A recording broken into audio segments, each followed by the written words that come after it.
الحمد للہ رب العالمین وبہ نستعین وصلی اللہ وسلم علی سید الانبیاء والمرسلین وعلی آلہ واصحابہ اجمعین ومن تبعہم بإحسان الی یوم الدین اما بعد۔ شرح کتاب الصوم اس سلسلے کا یہ 11واں درس ہے، اور جو 10واں درس ابھی میں نے اس سے پہلے پیش کیا تھا اس میں بچوں کے روزوں سے متعلق بات تھی، اور اس میں نے جو اہم بات بتائی تھی وہ یہ کہ بچوں کی تربیت ہونی چاہیے، کیونکہ ہماری اور آنے والے ہر انسان کی تخلیق جو ہے اللہ رب العالمین نے جو فرمائی ہے اللہ سبحانہ وتعالیٰ کی عبادت کے لیے، اور اللہ رب العالمین نے انسانوں کو 2 زمروں میں رکھا ہے، ایک جنتی ہیں ایک جہنمی ہیں۔ تو ہمیں اس بات کی کوشش کرنا چاہیے کہ ہم اہل جنت میں سے ہوں، اور جو اللہ رب العالمین نے یعنی ہمیں امانت کے طور پر ہمارے گھر میں جو اولاد دی ہے، سب سے پہلے ہم ان سے متعلق جو ہے باخبر ہوں کہ ان کو ہم اللہ رب العالمین کی تخلیق کا جو مقصد ہے اس میں ان کو جو ہے تیار کر سکیں۔ ایسے میں نے جو اہم بات بتائی تھی اس سے پہلے والی نشست میں وہ یہ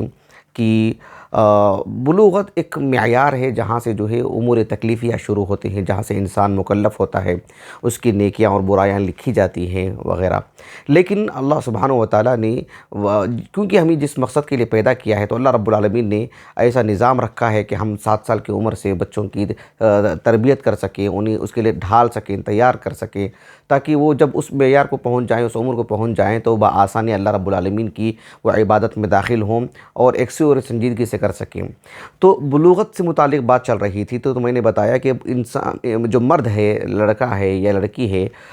مشترکہ چیزیں ہیں جس سے انسان کا یہ جانچا جاتا ہے کہ جو ہے بالغ ہو چکا ہے۔ یہ اتنی فطری اور اتنی واضح بات ہے کہ اس کو جو ہے بتانے کی ضرورت نہیں ہے۔ تاہم اتنی بات ہے کہ جو ہے لڑکا اور لڑکی میں جو مشترکہ چیزیں ہیں اس میں لڑکی سے متعلق یعنی یہ بات بتائی جاتی ہے کہ جو ہے اس میں کچھ زائد چیزیں جیسے وہ حائضہ ہوتی ہے مثلاً، خصوصیت کے ساتھ اہل علم نے اس بات کی طرف توجہ دلائے ہیں کہ جہاں تک مسئلہ لڑکی کا ہے وہ ضروری نہیں ہے کہ 15 سال کی عمر ہی میں وہ جو ہے وہ بالغ ہو، اس سے پہلے بھی ہو جاتے ہیں، اور خاص کر گرم علاقوں وغیرہ میں جو ہے 10 سال 12 سال 13 سال میں بھی۔ یہ بات کیوں پیش کرنے کی حاجت آئی ہے؟ وہ اس لیے کہ اہل علم کہتے ہیں کہ لڑکی سے متعلق زیادہ فکر مند رہیں، یعنی 7 سال کی عمر سے نماز اور روزوں کی تلقین کریں، ابھاریں، تاکیدی طور پر ان کو جو ہے اس طرف راغب کروائیں، اور 10 سال کی عمر میں تو جو ہے ڈانٹ ٹپٹ کی بھی ضرورت پڑ جائے تو جو ہے اس اعتبار سے بھی انہیں ڈھالنا چاہیے، اس میں کسی طرح کی کوتاہی نہیں ہونی چاہیے۔ لیکن لڑکی مثلا مان لیجئے کہ 10 سال یا 11 سال کی عمر میں جو ہے وہ یعنی بلوغت کو پہنچ چکی ہے، تو یہ نادانی نہیں ہونی چاہیے کہ جو ہے یعنی 15 سال اس کی ایک عمر ہے، 15 سال سے روزے رکھوائیں گے، 15 سال سے نماز پڑھائیں گے۔ اہل علم نے اس بارے میں بہت بڑی بات کہی، جو انجام کے اعتبار سے بڑی بات ہے، انجام کے اعتبار سے، نتیجے کے اعتبار سے، وہ یہ کہ اللہ سبحانہ وتعالیٰ کے ہاں لڑکا ہو یا لڑکی ہو، جب وہ بالغ ہو جاتے ہیں تو ان کے تعلق سے امور تکلیف یعنی ان کی نیکیاں اور برائیاں لکھنے کا آغاز ہو جاتا ہے۔ ایسے میں اگر مان لیجیے کہ ہمارے گھر کی لڑکی یعنی 10 11 12 سال کی عمر میں جو ہے وہ بالغ ہو چکی ہو، اور ہم 15 سال کا جو معیار ہے اس پر قائم رہتے ہوں، تو بہت یعنی یہ مہنگا پڑ جائے گا، یعنی سرپرستوں کے لیے بھی اور اس لڑکی کے حق میں بھی، اس لیے کہ وہ بالغ تو کبھی کی ہو چکی ہے، اور اس کے تعلق سے جو قلم ہے، جو اس کی نیکیاں اور برائیاں جو جس سے لکھی جاتی ہیں، جو ملائکہ اس کے تعلق سے جو اہتمام کرتے ہیں، وہ آغاز ہو چکا ہے، اور ہم ہیں کہ غفلت برت رہے ہیں۔ یعنی یہی تو بات آئے گی نا کہ جو انہوں نے نماز نہیں پڑھے، انہوں نے اتنے سال کے روزے نہیں رکھے، تو یہ جو ہے یعنی نتیجے کے اعتبار سے بہت بڑی بات ہے، اور مومنانہ نقطہ نظر سے یہ بڑی بات ہے کہ جو ہے اس کا مرحلہ ہو چکا ہے، اور ہم 15 سال کی وجہ سے اس کی نمازیں اور اس کے روزوں کا ہم اہتمام نہیں کر پائے ہیں۔ اسی لیے شیخ عبدالعزیز بن باز رحمہ اللہ کا جو مجموع فتاویٰ ہے ہمارے پاس، اس میں اس سلسلے میں بھی آپ کو ایک سوال آیا تھا، تو مجھے حیرانی ہوئی پڑھ کر۔ شیخ عبدالعزیز بن باز رحمہ اللہ نے کہا کہ اگر کوئی لڑکی مثلا مان لیجئے کہ 12 سال کی عمر میں وہ جو ہے اس مرحلے کو پہنچ چکی ہے، لیکن اس کے گھر والوں نے 15 سال کی عمر سے اس کو روزہ رکھوائے، تو اس کو چاہیے کہ وہ 3 سال کے روزوں کی قضا کریں، اور صرف قضا نہیں، کیونکہ اس کا تو مرحلہ ہو چکا ہے، اس کو قضا کے ساتھ ساتھ اسے کفارہ بھی ادا کرنا پڑے گا، یعنی یومیہ ایک مسکین کو نصف سا کھانا کھلانا پڑے گا۔ ہاں یہ اور بات ہے کہ اگر اس کے پاس جو ہے کھانا کھلانے کی طاقت نہیں ہے، وہ مسکینہ ہے، فقیرہ ہے اور اس کے پاس طاقت نہیں ہے، تو وہ کھانا نہیں کھلائے گی لیکن قضا کرے گی۔ کہنے کا مقصود یہ ہے کہ اس کو قضا کرنا پڑے گا، اندازہ لگائیے۔ یہ نہیں کہہ سکتے کہ جو ہے مطلب یہ سب چیزیں تو تھیں لیکن ہم 15 سال کے معیار کو 15 سال کو معیار بنائے تھے، آپ کی میرے معیار پر نہیں ہوگا۔ یہ بڑی اہم چیز ہے، ذرا دھیان دیجیے گا۔ میں ضمناً ایک بات بتا دیتا ہوں، ہمارے معاشرے میں جو ہے نا کہ جو ہے آپ کی کتنی عمر چل رہی کہ بھئی میری 35 سال چل رہی ہے، آپ کی کتنی عمر چل رہی کہ بھئی ہماری 30 سال چل رہی ہے، ہماری 40 سال چل رہی ہے، ہماری 55 سال چل رہی ہے۔ یہ ہمارے پاس جو کاؤنٹ ہوتا ہے نا، یہ معیار جو ہے یعنی ہمارے پاس کیا ہے، جو انگریزی شمسی تاریخ ہے نا، جو عام طور پر جو کیلنڈر ہمارے پاس بنتا ہے، موبائل میں جو کیلنڈر ہے، ہاں یہ وہ معیار ہے ہمارے پاس۔ حالانکہ جو قمری تاریخ ہے اس اعتبار سے مان لیجیے کہ میری 50 پر 7 سال ہے یا 50 پر 6 سال ہے، تو وہ 60 سال کا ہو چکا ہے انسان، وہ حجت قائم ہو چکی ہے اس پر، سبحان اللہ۔ یعنی ہم کو اس کو معیار بنانا چاہیے۔ یہ بہت جو ہے غلطی کرتے ہیں، نادانی کرتے ہیں۔ یہی بات ہے جو ابن باز رحمہ اللہ دیگر اصحاب علم نے کہا کہ لڑکی اگر اس مرحلے کو پہنچ چکی ہے تو ہمیں تاخیر نہیں کرنی چاہیے۔ اس سلسلے میں ایک بات یہ بھی ہے کہ ہمارے گھرانوں میں اگر مان لیجئے کہ ایک بچہ یا لڑکا یا لڑکی 7 سال کے ہو چکے ہیں، انہیں روزہ رکھنے پر ابھارنا چاہیے، ترغیب دلانی چاہیے، یعنی روزے سے محبت پیدا کرانی چاہیے، اس کی تعلق سے ایک یعنی انعام بھی رکھنا چاہیے، ان کو ہر پہلو سے جو انہیں تیار کرنا چاہیے اس کے لیے۔ میں یہ بات کیوں کہہ رہا ہوں کہ شیخ ابن عثیمین رحمہ اللہ نے بڑی دلچسپ بات کہا کہ جو ہے یعنی ایک انسان ہے، ایک لڑکا یا لڑکی ہے چھوٹی عمر کے لڑکا لڑکی کو اللہ سبحانہ وتعالیٰ نے ان کا اپنا مال ہی کیوں نہ ہو، ان کو مال دینے سے منع کیا اللہ سبحانہ وتعالیٰ نے، کہ مال اولیاء سے کہا، سرپرستوں سے کہا کہ مال کو اپنے پاس رکھیں، اس لیے کہ ان کی عمر ہی اتنی ہے کہ وہ مال کا صحیح استعمال نہیں کر سکتے، تو ان کا مال فاسد ہو سکتا ہے، خراب ہو سکتا ہے، ضائع ہو سکتا ہے، اور وہ خود اپنے حق میں بھی مال کو غلط استعمال کریں گے، اور جو ہے بات بدی ہی ہے، واضح ہے، اب کتنا بھی طول دے اس بارے میں۔ خلاصہ کلام یہ ہے کہ ایک جو مال ہے، مال جو ایک خارجی چیز ہے، وہ خود ان کی عمر کے اعتبار سے، ان کی شعور کی کمی کے اعتبار سے ان کو دینے سے ان کے لیے وہ مضر ہے، نقصان ہے، تو پھر ان کے بدن سے متعلق جو ہے خیال کرنا زیادہ ضروری ہے کہ ہم روزے پر اتنا زور دیں، اتنی زبردستی کریں، اتنی قساوت قلبی کا مظاہرہ کریں، اور جو ہے جس طرح سے ایک بڑی عمر کے آدمی کو ہم گھر سے اٹھاتے ہیں، اور جو اٹھو جو ہے نماز کے لیے اور روزہ کے لیے، جو سختی جو اہتمام اس کے لیے کرتے ہیں 7 سال کے بچے کے لیے، وہ اہتمام کریں گے تو چڑ جائے گا وہ، نہیں، اور جو ہے مطلب مان لیجیے کہ اس نے 3-4 بجے روزہ توڑ دیا، نہیں ہو پایا اس کو، تو اس کو مارتے ہوں، کرتے ہوں، گھر سے باہر کھڑا کر دیتے ہوں، آر دلاتے ہوں، جو وغیرہ وغیرہ۔ یہ سختیاں اس کے ساتھ نہیں ہونی چاہیے۔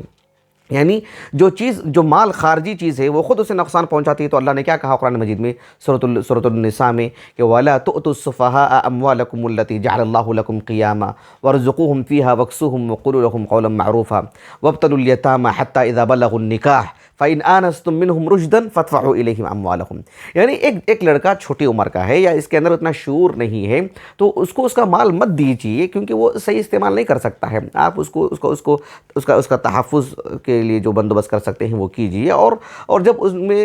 یکسوئی اور شعور سنجیدگی ہو تو آپ جب ان کو دیجیے، ٹھیک ہے۔ تو جب مال ہی ان کو دینے سے جو ہے ان کی عمر کے اعتبار سے ان کا اپنا مال ہی ان کو نقصان پہنچا سکتا ہے، تو ان کے بدن کی حفاظت کرنا بدرجہ اولا جو ہے مطلب اہمیت کا حامل ہے، کہ جو ہے انہیں زبردستی روزہ رکھائیں تو ان کے بدنی اعتبار سے ان کو تکلیف ہو سکتی ہے۔ یہ نقطہ جو ہے شیخ ابن عثیمین نے کہی رحمہ اللہ، ان کے جو مجموع فتاوی رسائل میں سے، اور واقعتاً بہت بڑی بات ہے۔ بہرحال چھوٹے بچوں سے متعلق چونکہ میں نے بار بار یہ بات کیوں نقطے کو اجاگر کر رہا ہوں، پہلی نشست میں بھی، اس نشست میں بھی، کہ ان کی تخلیق کا مقصد کیا ہے، جو میرا ہے، جو میرے سے پہلے کے لوگوں کا ہے، جو میرے سے بعد کے لوگوں کا ہے، تو ایسے میں ہم بچوں سے متعلق یہ فکر مند رہیں کہ بھئی آپ کی تخلیق ہی اسی لیے ہوئی ہے۔ یہ نقطہ بھی ان کو سمجھائیں، اور ہمارے دل میں ایک پلان ہو، ایک تدبیر ہو کہ جو ہے اس سے متعلق کیسے محبت ڈالیں اللہ کے دین سے متعلق۔ صحابہ رضی اللہ عنہ اجمعین اس سلسلے میں بھی ہمارے لیے نمونہ ہے۔ اللہ نے کہا کہ فَإِنْ آمَنُوا بِمِثْلِ مَا آمَنْتُمْ بِهِ فَقَدْ اهْتَدَوْا۔ صحابہ کی جماعت کو ہر باب میں اللہ نے ایک اجتماعی طور پر نمونہ ہمارے سامنے رکھا ہے۔ تو ایک میں واقعہ سناتا ہوں آپ کو، صحابہ کی مطلب اس سلسلے میں کیا یعنی کیا معاملہ تھا ان کا۔ ایک حدیث مبارکہ ہے جو صحیح بخاری اور صحیح مسلم میں متفق علیہ حدیث ہے، صحیح بخاری کی کتاب الصوم میں، صحیح مسلم کی کتاب الصیام میں۔ ایک تابعی ہے، اللہ تعالیٰ دیکھیں کس کو کیسے کیسے شرف دیتے ہیں، ایک تابعی ہیں، ان کا نام ہے خالد بن ذکوان۔ خالد ابن ذکوان ابو الحسین المدنی، اور جو بصرہ چلے گئے تھے.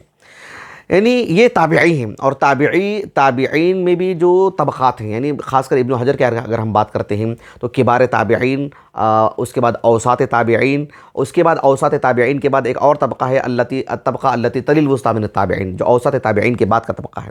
اس کے بعد جو سب سے آخری طبقہ ہے یعنی صغار تابعین، جو یعنی تابعین میں عمر کے اعتبار سے سب سے جو ہے مطلب چھوٹے، کم عمر کے. تو یہ جو صاحب ہیں خالد ابن ذکوان، یعنی صغار تابعین میں سے. دلچسپ بات، اللہ کس کو کیسے شرف دیتی وہ میں آپ کو بتانا چاہ رہا ہوں. خالد ابن ذکوان رحمہ اللہ، ان کا سن وفات مذکور نہیں ہے،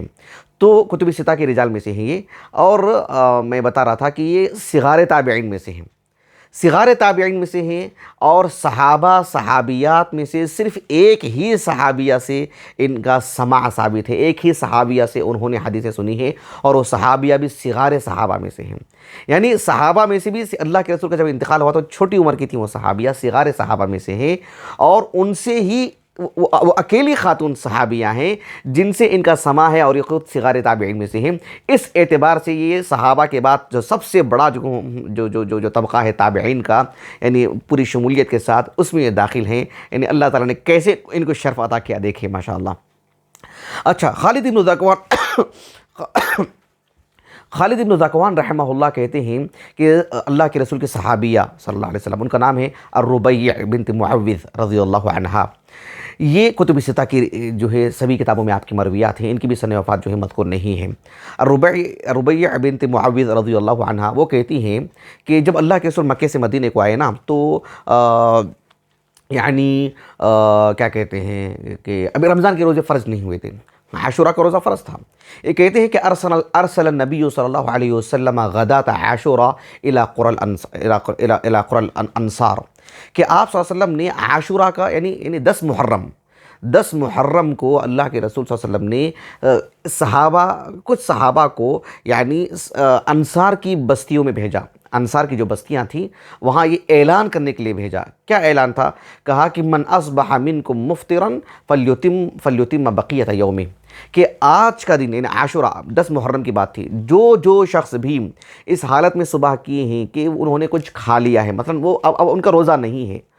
کچھ کھا کر کے انہوں نے صبح کی ہے، کہا کہ اب وہ بقیہ جو دن کا حصہ ہے وہ کچھ نہ کھائیں. فلیتم بقیۃ یومہ، بقیہ پورا دن وہ ایسے ہی رہیں، گویا کہ آپ صائم ہیں، روزے دار ہیں. ومن اصبح منکم صائما فلیصم، اب جو بحیثیت صائم یعنی صبح میں سحری کی یا جو ہے سحری نہ بھی کی تو جو ہے روزے کی نیت کر کے جو ہے صبح کی انہوں نے، اب ان کو چاہیے کہ وہ روزے کو باقی رکھیں. یعنی گویا کہ جو جس حالت میں جو روزے دار ہے وہ روزے دار رہے، جو روزہ نہیں وہ روزے کی نیت میں روزے میں داخل ہو جائے، یہ مقصود تھا. یہ کہتے ہیں کہ جو ہے مطلب ہم اس کے بعد روزہ رکھتے تھے عاشورہ کا، فَكُنَّا نَصُومُهُ، ہم روزہ رکھتے تھے. نہ یہ کہ ہم صرف روزہ رکھتے تھے، وہ کہتے ہیں کہ یعنی وَكُنَّا نُصَوِّمُهُ صِبْيَانَنَا، ہم اپنے بچوں کو روزہ رکھواتے تھے، ہم اپنے بچوں کو روزہ رکھواتے تھے. اور جب بچے ہمارے روتے تھے تو کہتے ہیں کہ فَنَجْعَلُ لَهُمْ اللُّعْبَةَ مِنَ الْعِهْنِ، یہ جو کیا کہتے ہیں اس کو، جو روئی ہوتے نا، روئی، کپاس، روئی سے ہم اس کو ایک طرح سے کھلونا بنا دیتے، اس کو رنگ دیتے، کچھ الگ کچھ چیزیں زائد لگا دیتے، وہ ہم اپنے بچوں کے لیے بطور ایک کھلونا ہم بچوں کو دیتے تھے جب ہمارے بچے روتے. اذا بکا احدہم، وہ کہتے ہیں کہ جب بھی ہمارے بچوں میں سے ہمارے گھرانے کے بچوں میں سے کوئی یعنی روتا، اذا بکا احدہم علی الطعام، کھانے کی بنیاد پر جو ہے، کھانے کی وجہ سے جو ہے، بھوک کی وجہ سے جب ہمارے بچوں میں سے کوئی روتا تو کہتے ہیں کہ اعطیناہ ذالک، ہم یہ کھلونا بچے کے سامنے رکھ دیتے، بچے کو دے دیتے تھے اور بچے کا دل بہلانے کی ہم کوشش کرتے تھے. یہ گویا کہ یہ ایک صحابہ کا ایک معمول وہ بتا رہی ہیں. تو بہرحال یہ کہتی ہیں کہ جو ہے ہم اس وجہ سے ہم یہ کرتے کہ جو ہے حتی یکون عند الافطار، جو ہے یہاں تک کہ افطار کا وقت ہم نکال دیتے، یعنی بچوں کو اس طرح سے دل بہلا دیتے. صحیح مسلم میں یہ حدیث موجود ہے، اس میں بات ہے کہ نذهب الی المسجد، ہم بچوں کو مسجد لے کے چلے جاتے. بہرحال دیکھیے دل بہلانے کے لیے بھی گھر سے لے کے جاتے تو کدھر، ایک مسجد کو لے کے جاتے. اتنی روحانیت تھی ان کے مزاج میں. یہ جو حدیث مبارکہ ہے اس بات پر دلالت کرتی ہے کہ جو ہے بچوں سے متعلق روزہ رکھانے کے لیے ترغیب دلانی چاہیے. انہیں بھوک لگتی ہے, پیاس لگتی ہے, ایک بڑی عمر کے انسان کے مقابلے میں زیادہ لگتی ہے, انہیں اس سلسلے میں جو ہے کوشش کرانی چاہیے. لیکن کسی طرح کی کوئی سختی, کسی طرح کی کوئی پابندیاں, جو مار توڑ اور جو آر دلانا قطعاً نہیں ہونا چاہیے. دیکھیں امام بخاری رحمہ اللہ نے اپنے الجامع الصحیح کی ایک جو کتاب ہے کتاب الصوم, اس میں باب قائم کیا ہے, باب صوم الصبیان, بچوں کا روزہ. اس باب کے تحت امام بخاری رحمہ اللہ نے عمر بن الخطاب رضی اللہ عنہ کا وہ اثر جو ہے آپ نے معلقاً لے کر آئے ہیں, موصولاً نہیں معلقاً لے کر آئے ہیں. اور ابن حجر رحمہ اللہ نے تغلیق التعلیق میں یعنی فتح الباری میں بھی لکھا ہے اور تغلیق التعلیق میں بھی لکھا ہے کہ اس اثر کو جو ہے یعنی سعید بن منصور رحمہ اللہ جو بہت بڑی شخصیت ہیں, ان کی ایک کتاب, ان کی جو کتاب ہے السنن, اس میں اس روایت کو لائے ہیں. سنن سعید بن منصور رحمہ اللہ کے السنن تو میرے پاس نہیں ہے, لیکن ان کی 8 جلدوں میں تفسیر میرے پاس موجود ہے, اس میں تو یہ اثر نہیں ہے. لیکن جو مسند ابن الجعد ہے, یعنی یہاں رکھی ہوئی ہے مسند ابن الجعد, یعنی اس کا بھی حوالہ دیا ابن حجر رحمہ اللہ نے فتح الباری میں بھی, اور تغلیق و تعلیق میں تو ہو بہو پوری عبارت نقل کی ہے اس میں سے, اور یہ کتاب میرے پاس موجود ہے الحمدللہ. علی ابن الجعد ابن عبید الجوہری جو علماء بغداد کی بہت جو ہے مایہ ناز شخصیت ہیں, اور معمر عالم دین, تقریباً 100 سال کے قریب ان کی عمر تھی, 133 ہجری سنِ ولادت اور 230 ہجری سنِ وفات ہے ان کا. امام بخاری کے استاذ ہیں, یحییٰ بن معین کے استاذ ہیں. بہرحال تو یہ علی بن الجعد ہیں, 230 ہجری سنِ وفات ہے. ان کی جو احادیث تھیں, ان کی جو مرویات تھیں, ان کے شاگرد ہیں, ان کا نام ہے ابو القاسم البغوی عبداللہ ابن محمد, معروف جو احمد بن منی رحمہ اللہ کے نواسے ہیں, 316 ہجری سنِ وفات ہے ان کا. تو انہوں نے ان کی ساری احادیث اکٹھا کی, جو حدیث ابن الجعد کے نام سے معروف ہے وہ. تو مسند ابن الجعد, تو اس میں یہ جو ہے روایت موجود, یہ اثر موجود ہے کہ عمر بن الخطاب رضی اللہ عنہ نے ایک شخص کو دیکھا کہ جو ہے نشوان, یعنی بالکل نشے کے حالت میں, نشوان کہتے ہیں وہ آدمی کو جو بالکل سکران کہتے ہیں نا, اس نشے کے حالت میں ایک آدمی تھا. اس کو بلا کر کے کہا کہ ویلک وصبیاننا صیام, کہ تیرے لیے بربادی ہے, ہلاکت ہے. تو اتنا بڑا ہو کر کے شراب پیتا ہے رمضان کے دنوں میں, یعنی اور ہمارے بچے روزہ رکھ رہے ہیں, اور تو ہے کہ جو ہے یعنی شراب پی کر کے ہم اس پر حد جاری کی اور اس کو ملک شام بھیج دیا. یعنی عمر بن الخطاب رضی اللہ عنہ مدینے جب کسی کو دیکھتے کہ ایسی بے خدا کام کرتا ہے, تو مثلا کہ وہ اس علاقے کا لائق نہیں, اس کو ملک شام بھیجا کرتے تھے, وہ ملک شام بھیج دیتے. کوئی آ کر کے مدینے میں بس گیا ہے اور اس لائق نہیں ہے, تو پھر اس کو ملک شام بھیج دیتے. یہ عمر بن الخطاب رضی اللہ عنہ کا ایک عام معمول تھا. تو اس کو بھی عمر بن الخطاب نے بھیج دیا وہاں پر ملک شام کو. تو غور طلب بات یہ ہے, اسی لیے ابن حجر رحمہ اللہ نے اس باب کے تحت جو حدیث لے کر کے آئے نا, حدیث ربیع بنت معوذ, اس باب کے تحت آپ نے کہا کہ وفی ھذا الحدیث حجۃ علی مشروعیت تمرین الصبیان علی الصیام, کہ بچوں کو روزے سے متعلق تربیت کرنا, تدریب اور جو ہے تربیت کرنا اور ان کی مشق کرانا, یہ اس حدیث سے جو یہ بات معلوم ہوتی ہے. ہمارے بچوں سے متعلق ہمیں اس بات کی فکر کرنی چاہیے کہ صبح سے ان کو احساس دلانا چاہیے کہ صبح سے شام تک بھوکے رہنا اصل نہیں ہے, یہ اللہ کی عبادت ہے, اس سے اللہ راضی ہوتے ہیں, اس سے اللہ خوش ہوتے ہیں, اس کو آگے آپ کو تیار رہنا ہے. یہ متعدد باتیں, اب گھر کی باتیں وہ سمجھا لینا چاہیے. میں بہرحال اپنی بات کو ختم کرتا ہوں. اللہ رب العالمین سے دعا ہے کہ اللہ تعالیٰ ہم کو ہمارے بچوں سمیت, اللہ تعالیٰ ہمارے گھر والوں سمیت, اللہ تعالیٰ ہمیں دنیا میں بھی خوشی اور جو ہے فراغ سے رکھے, اللہ تعالیٰ جنت میں بھی ایک ساتھ اللہ تعالیٰ ہمیں رکھے. سبحانک اللہم و بحمدک, اشہد ان لا الہ الا انت, استغفرک و اتوب الیک.